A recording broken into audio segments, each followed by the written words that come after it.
Mhlawumbe uthi chanja o1 ngizobe sengikhona ngalapha. Lapho kodwa ngikukhona ngami iqala. Wani lapona nakabe yami.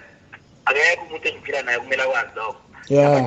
Nawe kabe yami ngisho umphathi akumele akwazi ngoba abaphathi bethu babebe bad kulezi zinto lezi zethu yabona. Yeah. Umphathi uthi uphuma ubheka le abele bheka le kanti ekhohle ukuthi wena umuntu ofumbathiswe lento futhi into izwa ukuthi yenze yona ezokwenza ukuthi uhleze uhlale usemsizweni sematheni.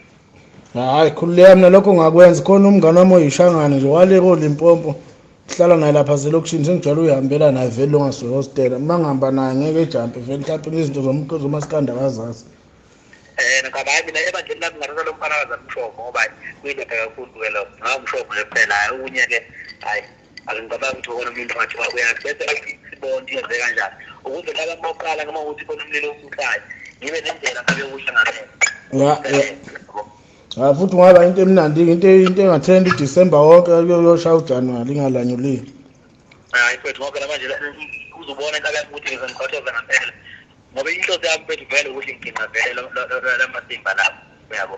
Ngoba ngiqeda ngicinga lamasimba ngwaqeda kanje ngafufisa.